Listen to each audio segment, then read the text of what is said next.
Welcome to the How to Be Moderately Successful podcast. I'm your host, Mike Scott, and I'm also the co-founder and CEO of Nona Digital. This podcast is all about helping you to build better businesses, better FinTech products, and a better version of yourself. We get a lot of messages to thank us and our guests for the content that we put out, which I can only assume means you're getting value from the podcast, and that's great. But if you're getting value and you'd like to support us, the best way you can do this is to give us a rating and a review. You'll be surprised at how much each one helps us. We set up a link to make this easier because, believe it or not, it's actually pretty difficult to give a podcast a review. So go to ratethispodcast.com/how to be moderately successful. We'll drop this in the show notes as well, and thank you in advance. Today's episode is sponsored by ourselves, Nona Digital. Building a FinTech business is difficult, and building the software that enables that business, that scales, and that your users love is very difficult. In today's hyper-competitive environment, getting your software built right really matters. But you also need to focus on building your business, your team, closing your next deal, and making the impact that you need to make. And this is where Nona can help. With an excellent track record of delivering scalable, intuitive software for FinTech companies around the world, we'll take away just some of your stress by making sure that your product is designed and built at the highest standards and by people that really care. We're small enough so that you're always close to the principles, but big enough to be able to deliver at the highest standards consistently without key person dependencies. We've got very deep expertise in FinTech and particularly in blockchain application development. We've also got a proven track record of expanding and evaluating internal tech teams and capabilities when the time is right for our partners. So if you would like to accelerate your FinTech project with a team of experts, we'd love to hear from you. Head over to www.nona.digital to book a call directly with one of the principals or follow any of our contacts in the show notes. We are also actively hiring senior developers and technical leads and are offering very decent bounties for any referrals. So if you know of any senior developers that might be a good fit for Nona, which is a great place to work, get in touch and there might be a meaningful reward in it for you. And now onto the show. Today my guest is serial FinTech entrepreneur Anastasiou from Legion Pay. Andrew has been involved in and founded multiple businesses in the FinTech space, including Stasi Capital, which is a bespoke corporate services provider focusing on licensing and banking, Saga Pay, a turnkey payments consulting company providing access to over 100 different payment service providers. And Andrew's current focus is as co-founder of Legion Pay, a high-risk payment consultancy firm focusing on digital payments such as crypto and card acquiring solutions. A very timely business indeed. Andrew also founded Wealth Kingdom, a blog for entrepreneurs and startups to find information and inspiration, and the FinTech Post, a Google News portal providing updates and insights on the FinTech industry. Andrew's been featured in a bunch of publications, including Statesman, MarketWatch, and International Business Times. Andrew is clearly a very capable entrepreneur with a ton of experience, and at only 32 years young, it's really impressive. What struck me immediately in our first conversation is just how open Andrew is and genuinely seems to want to build great products and help people in seemingly equal measures. Welcome, Andrew. It's really great to have you on the show. Thanks for having me, Mike. Great to be here. Cool. So let's start with quite a sort of high-level question, and that's, there's clearly a trend in your bio, which is FinTech. And I guess just the sort of the starting question, why have you chosen to point your career in the direction of FinTech? Sure. So I think, if you blanket FinTech into making it more like a digital product, for me, being 32 years young, I kind of came out of the analog system into the digitized system. And I think without, too much effort, you grow up around your environment, right? And I've very early on in my career, realized that everybody's looking for faster, more efficient ways to do stuff.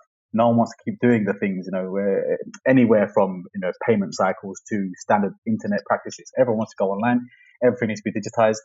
And I think for me, it's something that goes within how I want to do things as well. It gives me the ability to socially network with people very quickly. It allows me to scale up super quick when you have FinTech products, not only that, adds value, but are also efficient. There's the two, coexisting product lines there. So for me, I think it wasn't even a choice. It was either go into FinTech or find something that I don't really understand. I grew up around, like I said, the switch from analog to digital, and for me, it's a very exciting place to be. There's always ways to grow very, very quickly. You can add value to people's lives super fast. So I think that's why I chose to go into it, and that's why I stayed into it. Yeah, it really, I like what you said there, because I live in Australia now, but I'm from South Africa, which is obviously in Africa, which has an enormous unbanked problem. Sure. And everyone's trying to solve it, and I think it will be solved eventually. But I like what you said there, is that you can really move the needle in terms of helping people quite quickly. Obviously, the opposite exists as well. There's a lot of advantage being taken, but I think there's more opportunity to actually help people. So tell me about Legion Pay, your current focus. I know it's quite young. I know it's quite new.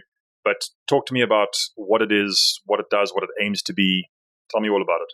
Sure. So in essence, where I mentioned, creating an efficient, value-based product, Legion Pay is kind of like the child of all of my products so far and all of the businesses and projects so far. So we have, many, many customers from all over the world, all operating in different industries, let's say.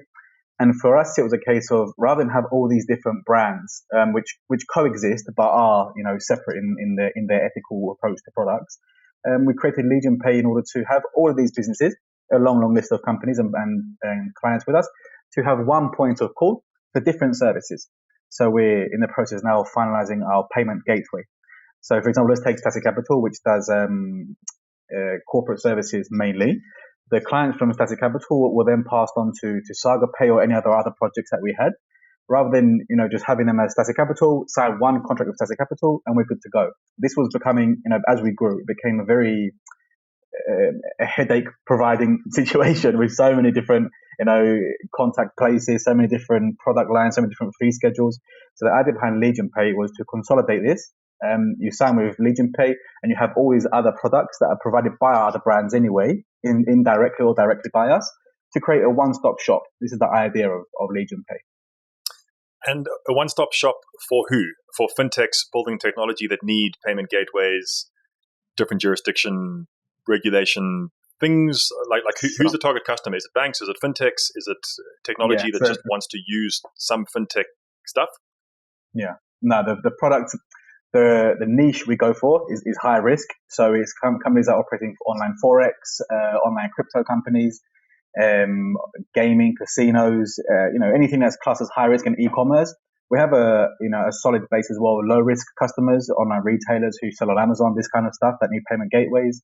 But our main client base are, offshore forex brokers, EU forex brokers, Australian, forex brokers, and online gaming. These are the niche for us. Right. And these are the guys that really do need a system in place where they can go to one place and have all the answers, all the questions answered. For example, they might have a regulatory question needs answering. Usually that will go to Static Capital. They might have a licensing question. Again, Static Capital. Whereas now we have it all coming through Legion Pay. The same advisors all work as either consultants or staff members for Legion Pay. And there's no reason to get confused or, okay, where do I go for this and this? Everything is in one place. The ultimate product is provided by a different company, but the one-stop shop, it consolidates the questions to one direct person. Yeah, interesting. So, in my research, it seemed as if a lot of your businesses are quite service-oriented, service-based businesses. Running a service business myself, I can say this with no judgment because I'm saying it as much to me as you. But a services business is a shit business, right? It's a bad business model. It doesn't scale. I mean, look, our business is great. It's profitable. We're independent. We're growing and all these things, but it's not scalable, right? You don't get 100x returns in a services business. However, having a very strong services business at the center of your offering can be very valuable. Mm-hmm. So I'm interested to know, I mean, you're clearly very astute. You clearly understand the fintech space. You understand technology, but you seem to have, and you can correct me if I'm wrong with this, but you seem to have kind of set up your business around services-based businesses. If that's the case, just correct me if I'm wrong, but assuming that's the case, why have you chosen that route, and why have you not sort of chosen to just go full product and try and scale out products? So it comes down to a catch-22 situation for us. Being in the high-risk sector, it's not just that services are relatively hard to scale. You're also always dependent on the regulatory system around you. So, we might have a certain banking system in place to facilitate African citizens that are, ready to launch. We're ready to go, and it's happened twice already. And then suddenly, things change the regulatory system stops working the way we expect it to, and you go around the other side. At the same time, for me, services are very simple to implement, Mike. So I find it, we might have a large customer that wants a particular bespoke system put in place for them. And as we're, an online company or online group, when we're implementing new services, we can very easily direct these services to a particular client. Whereas if we went down the road of, a product related business, which is scalable, whether it's a physical product or, a product you're building yourself, I think for me, it's just the ability to start very quickly and cost efficiently. There's no reason to be late in a service orientated business. You're always there, ready to go. You're ready to quickly push forward. And again, it's all about implementation for us. Speed and implementation, as well as the ability to pivot very, very quickly when stuff does go slightly wrong. Got it. So what I'm interested to understand now is there's a lot of money being thrown at fintech, right? But things are changing so quickly, and you seem to bridge online gaming, crypto, traditional payment gateways. What are you seeing in the space in terms of access to money for seed funding? Are you sort of observing that it's increasing, it's decreasing? What are your observations in terms of access to early stage seed funding in the markets you play in? So I think, and it's a concern of mine also, is, a lot of things in fintech or regtech or insurtech, it's always driven by hype, Mike. So, if everyone wants to get into fintech, when I have multiple business partners who run law firms or accounting firms, and they're always asking me, Andrew, how can we get involved with you with fintech? But the question I always give them is why? Why do you want to get involved? And it's always because someone else is doing it. It's the hype. There's no understanding really of what fintech is doing. And the ultimate basis of a fintech project is to add value to people's lives. It's not to make a quick buck. And you can see that across the board. You can see it whether it's banking, whether it's crypto.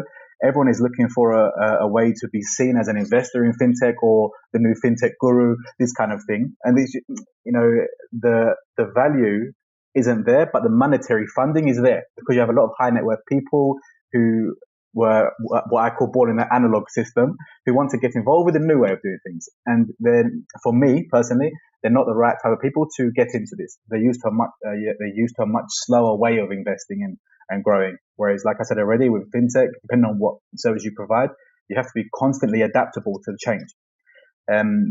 But in terms of money and investment, I'm at the forefront of understanding where this comes from. It's very easy to get the funding. But it's the business model of funding to a fintech, how you go around the investment, which is difficult. But the money, the funding for the actual projects are very simple to obtain. I was having a debate with an interesting chap. He was a very technical guy, and I was actually just trying to understand his point of view on regulation. Like, he's in a pretty well-funded crypto startup in Europe, and I got quite annoyed with his answer because I was genuinely asking him for some sort of shares on, like, what's his experience of the regulatory environment being a crypto startup that's very well funded in Europe. And his answer to me was, Mike, crypto is really important because it stops people who are too lazy to read 50-page documents from making mistakes. And I was like, no, dude, it's a lot more complicated than that and a lot more multifaceted than stopping lazy people from building tech. So, as someone who, as I understand it, I think you're in Cyprus at the moment, but you spent a lot of time in the UK. How do I phrase this question? I guess from your perspective, what role does regulation play in fintech? Why is it so important? And I think even more importantly in terms of a question is, how might it be done better? Mm-hmm. So regulation, and believe me, I get headaches continuously due to regulatory requirements. But at the same time, like, it has to be there. Not everybody wants to build a product to add value. Not everyone wants to do that. We saw this in 2017 with the crypto hype and the ICO, which kept on funding out, and it was just scams. So the regulatory system, it needs to be in place. My concern, and again, my concern locally with Cypriot, with regulation in Cyprus, whether it's the CBC, the central bank, or SISEC, the foreign exchange regulator, is the ability to explain to them a certain product. So regulatory systems are age old. They're not updating their understanding, especially, small nations like Cyprus, which basically just copy and paste from larger nations. The Cypriot legal system is copy and pasted from the UK, which isn't beneficial when you come down to, a smaller industry. But regulation, as much of a headache as it is, it saved me multiple times. And at the same time, if you want to provide services to a particular niche, you have to follow the rules. You can't just suddenly go my dream is to offer banking in Africa. Like you said, they're underbanked, and that's in America. But it's so hard to get in there because there's a monopoly. Everyone knows there's a monopoly in everything. But the regulatory system is so stringent on what you can and can't do that ultimately the ideas you have could potentially be dangerous anyway. So you have to follow regulatory requirements. For example, I have another new company, a project called No Banks. It's a crypto product, one of the first in Cyprus. It's called No Banks because we use no banks. And the idea behind it is to bring, Cyprus to the forefront of European fintech, to create a fintech hub. Because, I'm British Cypriot, but, I've been in Cyprus long enough to realize that it's very much lacking. And the regulatory system here, it was a no, you can't do that. But after sitting down with the authorities and saying, guys, look, we're not doing that. The generalization of that. We're trying to build something here to, create a hub where I live in Limassol, where people, we can make it work. And luckily, the regulatory system has understood what I want to do. We're essentially a technology platform at No Banks, connecting Cyprus companies to the crypto world, via European licensing. Again, it was a headache, but once you get over the hurdles of the old thinking of regulatory systems, it's kind of, you can do what you like after that. As long as you stay within the remits of the law and you're not pushing. And at the same time, we're humans. We also need a regulatory system. Otherwise, God knows what kind of companies are going to come out and offer us financial services. So, that's where we are. It's interesting what you're saying. I've just come back from the first Australia blockchain week. So between Sydney and Melbourne, they had a week, and it was really great. It was a very small event put on by Blockchain Australia, which is a really nice sort of, what would you call them? Kind of like a community, I guess, but very sophisticated players and people who are very serious about the industry and serious businesses, some big law firms, some very decent sized businesses involved. And I just kept thinking about, I was at Consensus in New York in 2018, and there were 8,000 people in the middle of New York. There were Lambos everywhere. The general attire was like hoodies and I don't know, whatever. It was just this crazy time. It was so much fun. But I remember doing a number of posts then just saying, this is so much fun, but what a load of bullshit. Just like 99% of the stuff we're seeing is there's just nothing there. It's just absolutely riding the hype. There's definitely some stuff that was legit, but it was just this crazy, super exciting, but completely surreal time. Compare that to last week in Sydney and Melbourne. We're sitting in the 30th floor of a law firm, and the talks are on regulation and compliance and how the ATO is taxing crypto. And the general attire was a suit and tie. And the general person attending the talk was a very sophisticated professional. And it's just really interesting that it's really maturing a hell of a lot. It's got a long way to go, but the regulatory environment, look, it hasn't kept up with it. Of course it hasn't, but it's trying. And it's very interesting to see all of the stuff happening. And it's been really wild to be a part of it for that long and just watch this radically fast evolution of the space. And it's still got a long way to go. But I fully relate to what you're saying. And I think a lot of people got burnt in the crypto space because of a lack of regulation. And I guess fintech is just a much bigger space, but a smaller example of where regulation is important. So it's good to hear you speak about that. So with all stuff that's happening in crypto, I certainly believe it's just going to continue to be larger and larger adoption. Obviously, it's a very debated topic. What do you think some of the conditions are, though, that need to change or evolve in order to facilitate larger adoption that isn't just people being completely and utterly speculative? Mm-hmm. So it's one thing, now I've got kind of more into crypto, is one thing that I've realized where the issue is, where it comes down to, if we're talking about the crypto space, is the understanding of what crypto really is cryptocurrency. It's not crypto investments. It's not CFDs. And I think one issue people are getting, and until this mindset flips, and Cyprus is a perfect example of this, to buy crypto and use it in an ecosystem which is crypto based, as opposed to just purchasing crypto. I had a discussion last week with a crypto guy in Cyprus, and he was saying, okay, yeah, I've made this much money on crypto. And as soon as he said this, Mike, I said to him, you haven't made any. You shouldn't be making money in crypto because the idea of cryptocurrency is you're using it as a form of payment. And until the mindset changes of, okay, I'm going to buy $100 worth of Bitcoin, and then when it gets to $200, I'm going to sell it. Crypto is never going to be a sustainable or non-speculative environment. The idea of, spending fiat currency to buy a cryptocurrency and then exchange it back into fiat, it kind of completely disrupts the whole idea of cryptocurrency, right?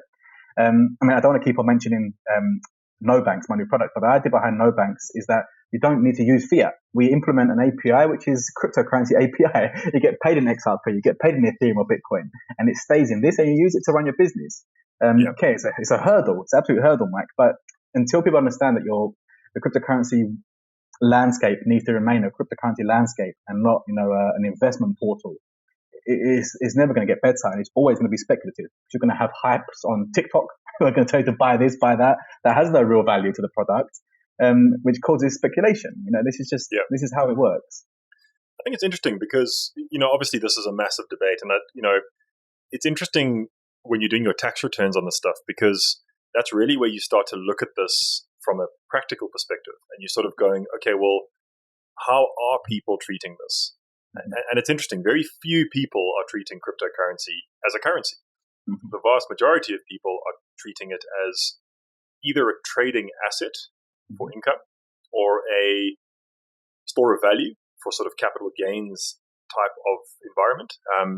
And I find that really interesting. And we happen to have some sort of stats for at least one of the very big exchanges that's global. And I found this really interesting. So this is anecdotal. I mean, don't quote me on this, but out of millions of active users, a very large percentage of those users, literally what they're doing is they're taking fiat, they're onboarding onto the exchange, they're buying Bitcoin or Ethereum, and they're just leaving it. That's it. That's all they're doing. They don't send it. They do nothing else with it, which means that behaviorally, so I can't speak about regulatory or, how any jurisdiction is defining it or any tax authority is defining it, but behaviorally, that's an investment, right? Because they're taking fiat, they're onboarding, they're buying it, they're holding it, and they're not selling it. And I find that quite interesting because you're right, it's called cryptocurrency, but there are thousands of different types of technologies within that, some of which are store of value, some of which are currency, some of which are, we're waiting for the first ETF to be created, which will be very interesting to see what happens there. So I totally hear you, and it's very interesting because it's this weird situation where it's actually not about the technology, it's about the use of the technology that's going to define what it is. And I don't envy you in having to go through all of that regulatory stuff every time you're watching the stuff change. Sure. I think, again, there's, like I said, there's different types of currencies or coins in the crypto space, but it comes down, first is utility. What is the point of the coin? So, I'm very heavily into XRP and XLM at the moment, with Ripple and Stellar. Because of the use case behind it, the utility that it provides. Whereas, Bitcoin is a form of currency, but it's so quickly becoming a store of value, just buying it, leaving it, letting it appreciate, and then maybe in 10 years selling it, which a lot of people have done. And again, personally for me, Mike, it just feels like it's one step forward, two steps back every time this happens, because then you instantly create an issue with banking regulation because you're using currencies, traditional fiat currencies. Whereas people should be using it as an ecosystem, whether it's a utility or whether it's a store of value or whether it's a way of making a payment. This is what cryptocurrency space needs to go into, and it makes it 10 times easier to regulate it that way. If okay, this coin is used for facilitation of global payments. Okay, that's fine. People can buy it and they can benefit from the fluctuations. This coin is used for Ethereum, an internet-based platform. Okay, this is where I want to see crypto going, as opposed to just being a speculative, accumulative system where you use your earnings to try to appreciate your earnings. This is not, this isn't waste. I don't believe that's what it was for. It'll be interesting where it goes. I mean, I often, I have a 5-year-old daughter, and we used to do a lot of speaking on these topics, and I used to say, what does it mean? Well, one of the ways I demonstrate this is I don't believe that my daughter will ever have a bank account. I believe that by the time she's like a teenager or an adult, the bank account will be in her pocket. In one way, shape, or form, she'll have a digital-based bank account, but it's still going to be a bank, right? It's not going to be a Bitcoin wallet. It's going to be more sophisticated. So we'll see where that goes.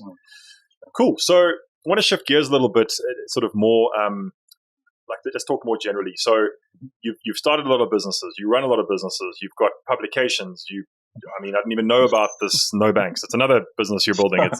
You're a busy dude. Yeah. Talk to me about how you do this, and what I mean by that is like from a capacity perspective, from a mindset perspective. Like you're busy with a lot of things. I was talking to we had our weekly meeting this just a couple of hours ago, and it's good stress, but I'm really kind of overburdened at the moment, and I'm just really feeling the kind of the weight of. It's great because my biggest burden at the moment is actually dealing with the influx of interest, but it's really intense, and every now and then I'm just like, Jesus, this stuff is hard, man. Building a business is really, really difficult. Talk to me about your experience of building and failing and building businesses. What are the things that have sort of kept you going and continue to keep you going? Even though you're very young, you've got a lot of experience. Talk to me about that whole subject. Sure. So whenever I go into starting something new, because a lot of the businesses I've started, Mike, are literally a Friday night coffee in my house. And it's like, wow, this could be quite cool. Luckily, I'm in a way that I can, envision it. So when I'm doing this kind of thing, though, there's always the vision. This could be amazing. But there's also the execution protocol, right? How does it even work? For example, the FinTech Post, it came out of nowhere. And Wealth Kingdom as well came out of my own, world that I wanted to make something better for other people. But when, I think it's a difficult question to answer, but when you have good people around you, so everything I do, although the vision may come from me, there's always people in line with me that can execute it for me. So whether it's a best friend who's an accountant, or a best friend who's a lawyer, or an amazing sales guy who's a close friend, without these people in the line with you, none of it is possible. It's all actually impossible. To start something on your own is impossible. No one can do everything. So no, I would never take the credit for executing anything, even No Banks. Majority of it was me, but to get over the regulatory system, I needed a very close lawyer to help me with this. So if I'm answering your question correctly, like you said, it is overwhelming. It is exhausting. I think it's that momentum in your head that once you're rolling, it's like always the first gear in a car is the hardest, right? And after that, you can kind of roll with it. That's where I tend to sit. My only concern with that and to other entrepreneurs is, like you said, the point where it does start to dip, and then it's getting yourself back up. That's where it gets a bit harder. And when you're running so fast, the wall is heavy. It's hard. Yeah. So talk to me about that. In our initial chat, you were quite open and candid about having had depressive episodes and some mental instability or mental health issues, which everybody I speak to is beginning to admit that. I kind of have a theory now that those who don't admit it are just not actually being honest. Maybe it's a bit judgmental, but it's becoming more acceptable in business as well, which is great. And it's becoming, sort of encouraged to speak about, because that's the only way we sort of work through this and solve it, I guess. So talk to me about some, maybe not about like what your depressive episodes were, but talk to me more about like when you were really down. Like think about the darkest time you've been in, or the most difficult or challenging. How did you get out of it? How did you pull yourself back up through those difficult times? For sure. This isn't recorded, so I'll be quite open and we can discuss what we can and can't say. So my parents had moved to Cyprus in 2012, and I came with them with an ex-girlfriend of mine, and we didn't like it, so we went back to England. And upon arriving in England, we just essentially shattered and broke up. I was grossly overweight as well at the time. I was 120 kilos. And I was living with her parents, Mike, and I thought, okay, look, this isn't okay. Her parents were not like my parents. It wasn't the environment that I was used to, and it just wasn't okay. So I went to live with my grandparents in a seaside town in the UK. And I was there for a few months, and then after the hype of being somewhere new and enjoying it, I kind of realized like I'm not okay. Like I'm lonely. I don't know anybody here. My grandparents have their own lives. My parents are in a different country. And I remember I caught myself one time sitting in the room that I was staying in, and it was like one of those days, Mike, where nothing had happened. It was just a slow, low day. It was the weather sucked, and it just wasn't good. And my phone hadn't beeped once. No one contacted me. And I remember sitting on the end of my bed, the bed I was sitting, and I thought, you know what, no one's going to miss me if I go. Like, no one's going to miss me, man. This is like, I don't want to be a burden. And this is why I'm such an advocate of mental health, especially for everybody, but especially in men, because they don't really have anyone to talk to. And when you're in that mindset, you don't realize, what you're actually thinking. Of course, people are going to miss you. Your parents are going to be broken. I remember sitting on the end of the bed, and I made the decision that I was going to do what I'm going to do. I won't go into graphically. But I said to myself, I'm going to count down for 5 and I'm going to do this. And I got to 3 and my phone beeped. Okay. And it was, I had tears in my eyes. I was not okay. And my phone beeped and I looked at it and it was my mum. And she texted me saying, "Hi love, sorry I hadn't been in contact all day. I was busy at work and dad was out fixing the garden." And I remember looking at my phone and looking at what I was about to do. And it just felt like, a cloud fell into my body. I was like, whoa, hang on a second. What are you doing? What are you doing? Like, this is, this is a phase in your life. What are you doing? And I didn't reply to her. I put my phone on silent and I, put on YouTube. I put my headphones in and I just went for a walk and it was freezing cold. It was raining and I must have walked for 2 or 3 hours, like around like the seaside. I could hear the waves and I was listening to motivational music. And I got back and I remember my grandparents were in at the time. Dinner was on the table. I was like, oh, okay, actually things are okay now. Things have got better. But I remember feeling so fresh and like, this feels really nice. And then, I think that was at the peak of my depression. And I thought, you know what, actually, maybe I can try to do this every day. And for a couple of days after I was walking and when I was walking one day, I saw a gym. Behind this big swimming pool. There was a gym. And I walked into there. I said, and I would never usually do this. I was a very quiet person. I was very timid because of, my weight. And I walked in and said, "Can I join the gym?" I said, "Of course you can." A young girl, I remember her called Teresa. She came in and said, "Okay, let me just show you around, blah, blah, blah." And we started, going around things. And from there, I started the gym and I was starting to lose loads and loads of weight. I mean, I was losing weight continuously. I got a bit over, I went a bit too far with it. I was like crazy diets. I was not allowing, I was eating salad and chicken breast. I was fasting for long periods. But then from then, the depression kind of, it fell down and it was like, I'm totally okay. I mean, within 4 months, I lost 35 kilos, something like this. Yeah, it was considerable. And I remember catching myself. I was on the electric bike. And I remember turning around to where like the weights were and the mirror. And I saw myself for the first time, like, oh my God, like, who's this guy? my clothes were baggy.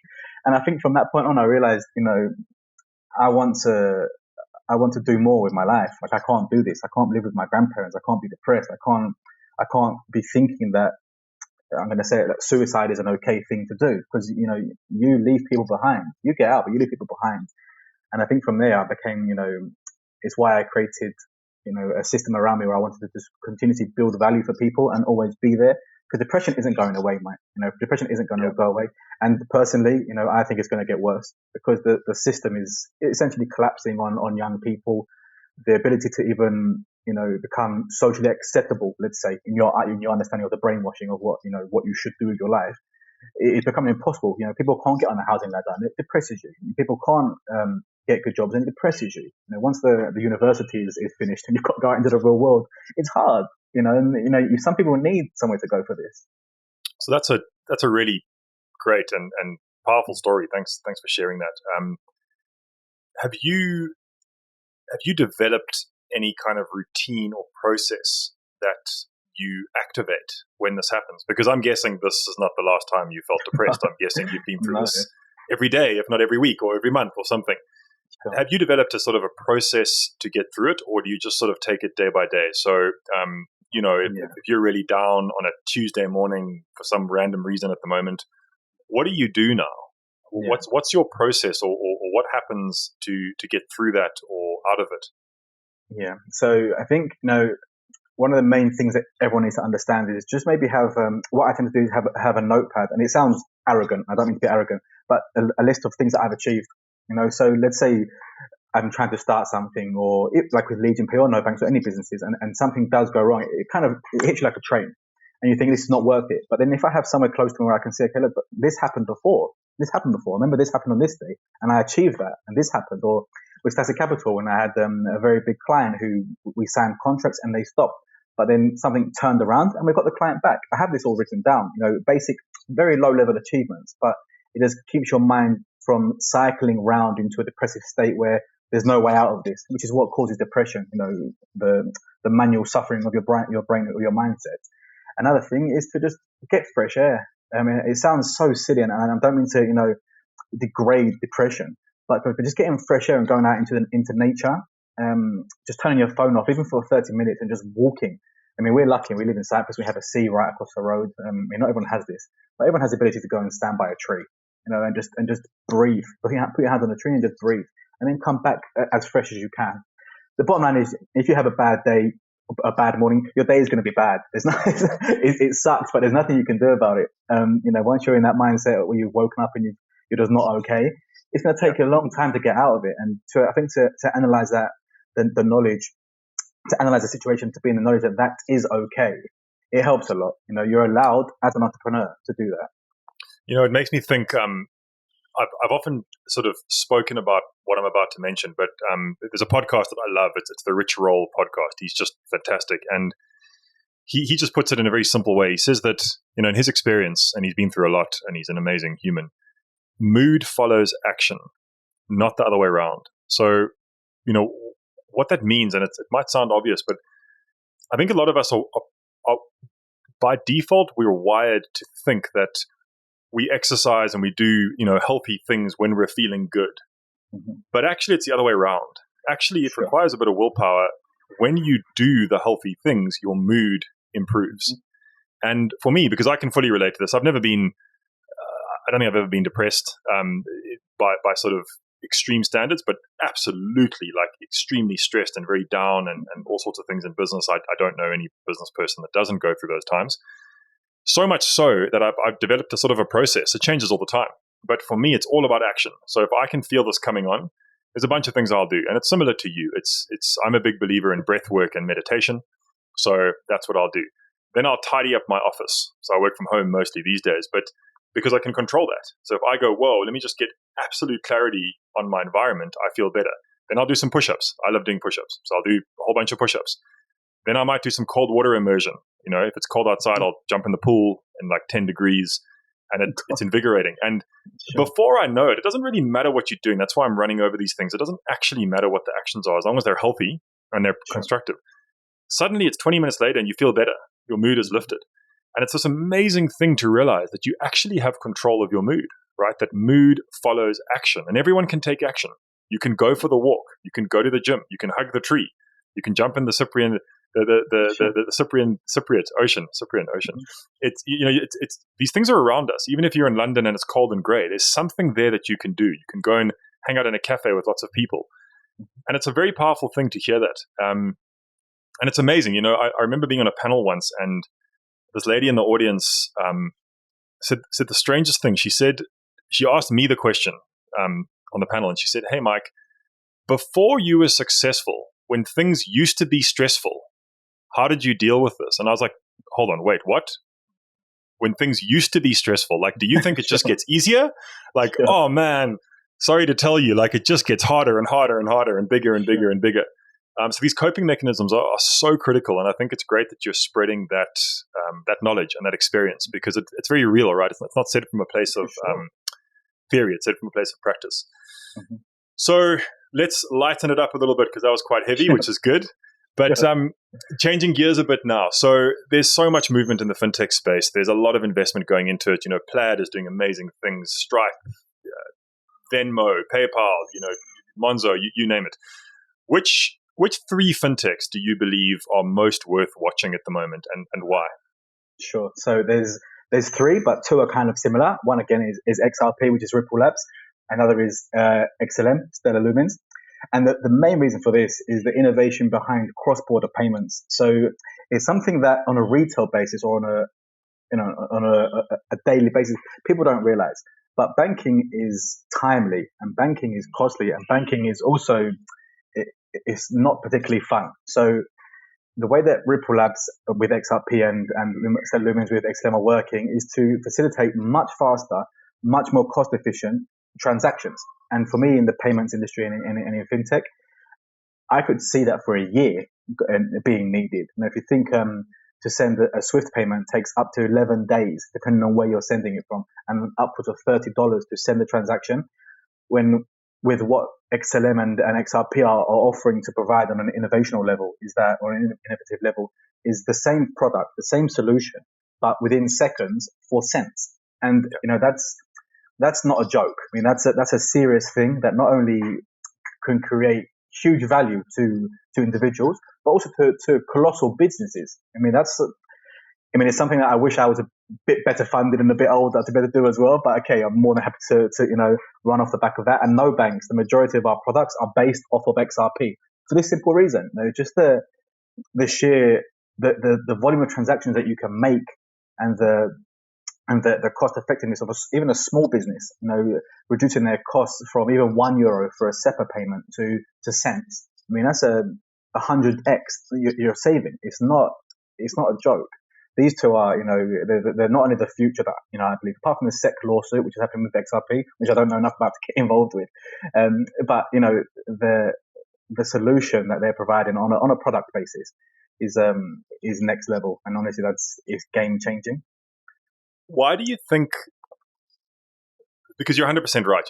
We send money, receive money around the world. We have a corporate account with some exchanges, so we also get to send and receive crypto for some of the payments that we're doing. And the experience is chalk and cheese, right? The experience of sending money, I mean, they're getting much better these days, but you're lucky if it's 2 to 3 days, and it carries a pretty significant cost, and there's an exchange rate loss and all sorts of things.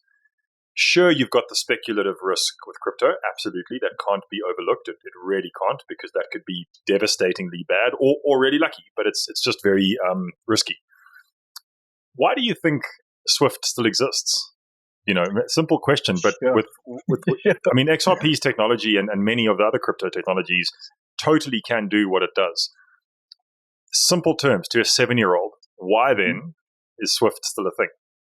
It's all we know. It's all we've known.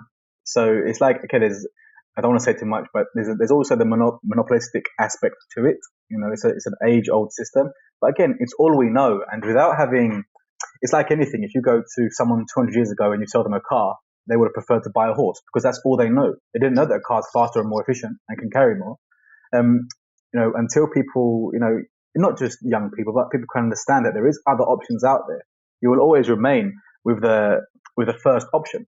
And no one wants to, especially individuals, citizens of a country, they don't want to think about having to make new payment systems. Who wants to learn something new when you can simply go to your online bank and send a payment? It becomes a normal aspect of life to wait 5 to 7 days. And we do it all the time with our banking. We have customers, I've made this payment, have you received it? And you have to explain to them, it's going to be 7 days. Like, that's okay. That's not okay. Yeah. It's not okay to wait a week for a payment. It's the same thing that I talk about my daughter never having a bank account. I also say, like, she's not going to understand what the phrase 5 to 7 days means. She's going to be like, what? What do you mean? It's instant. I don't understand. Instant. Yeah. So awesome. I want to shift to some more sort of rapid fire style questions. Mm-hmm. So these ones, we don't have to go into huge detail, but I just want to know your quick answers. So Being a founder is tough. Running a business is tough. Do you have any habits or routines on a daily basis that you rely on for more focus and optimal performance? Yeah. So the first thing is always to go for a morning walk, so you can start the day clear.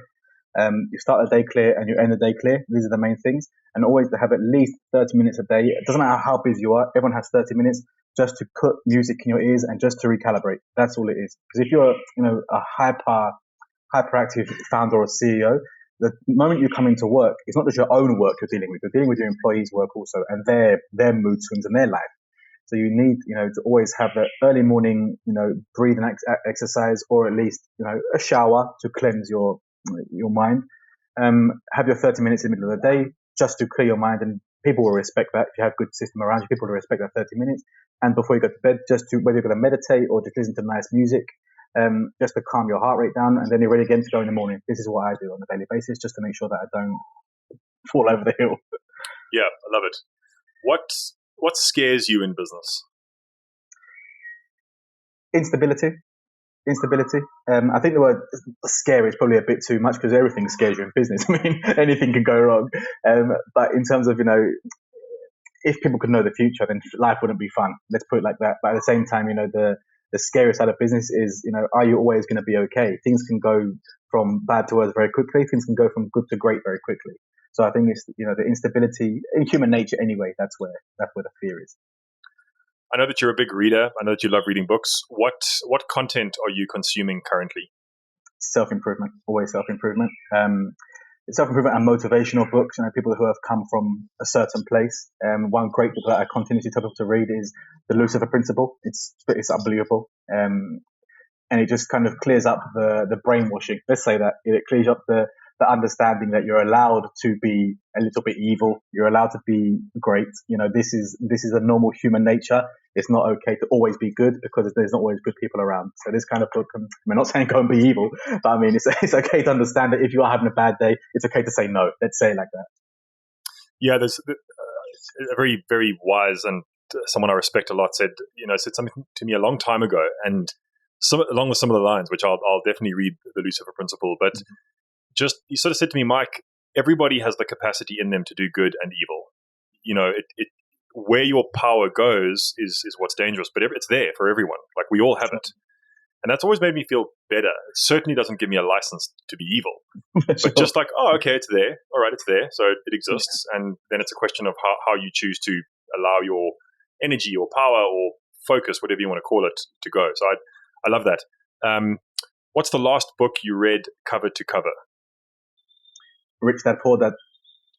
Okay. That's I read that when I was very young, and recently I was saying I want to read it again because it's. Sure. I think it's one of those books that's now almost become a classic. That's how old I am. But yeah, cool. What is something that you're doing in the next 7 days to improve yourself or your craft? I'm not sure, because it's things that I do every day that I believe, kind of, if you miss one day, you're going backwards. So it's the same thing as always, it's just making sure that I'm keeping on top of where I need to be. I'm keeping my mental stability in check. This is what I'm doing. But in the next 7 days, it's always the same thing for me, Mike. It's just, making sure that I'm as stable as possible in my own self, and for my family and for my guys. That's it. Just keep on top of my moods, let's say. I love it. So, Andrew, we've spoken about a lot today. We've jumped around, which is great. It's indicative of the life of a founder, so that's on point.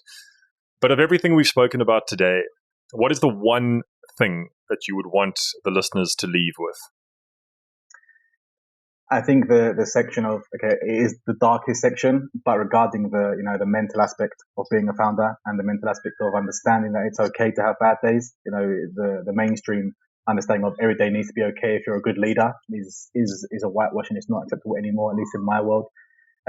So those, who have maybe take something away from this can see that it doesn't matter how ready you are to say enough is enough. You can always come back from it, and you can always go to new heights that you never even imagined were possible. That's something that not only the readers of this, but anybody I speak to, I try to implement into them. Bad days are bad days, but try your best. It's okay to give up, but don't give up on yourself. That's the main thing. People to take away from this is, everything is going to be okay later on. Just right. It's better tomorrow. Yeah, 100%. One of my friends, a good friend of mine, reminded me in a conversation of something, and he said it so eloquently. He said, so often, just on the other side of something really difficult is something really good. And it's just so simply put, and to remind yourself that when shit is really tough, if you're sure about what you're doing, the chances are you're pretty close to something pretty good. And look, not always. Sometimes things are just shit and they end up shit. But I think in my experience, very often that's true. Andrew, it's been super cool chatting to you. Do you like to be followed and contacted? If you do, how can people follow or contact you? Sure. So my main profile is on LinkedIn. I'm always active on LinkedIn. If anybody needs anything from any aspect of anything from me, I'm available there. I'm always up for chatting. Jump on a call, jump on a Zoom call, whatever's needed. I'm always available. Awesome. Andrew, thanks so much for making time for the discussion and for sharing so openly. I think it's really valuable. I think it's going to really resonate with a lot of people. So thank you so much. No, thanks for having me. Great. And to the listeners, I hope you got some value from today's episode with Andrew and Anastasiou. I sure did. I think my main takeaway is I just never get sick of the reminder of it's okay. It's totally okay to have a shitty day and to be down, because everybody has them. And I'm certainly taking away a lot of value in Andrew's share today. And thanks for listening to the How to Be Moderately Successful podcast. If you have a fintech project that you would like to accelerate with a partner that will take care of your design and development to allow you to focus on your area of genius, we'd love to help you. Head over to our website, www.nona.digital, to book a call with one of our principals. or follow any of the contacts in the show notes. And another plug, because I can, we're actively hiring senior developers and we're offering a very tasty reward for any successful referrals. And I'll be back next week with another episode to help you build better businesses, better fintech products, and a better you.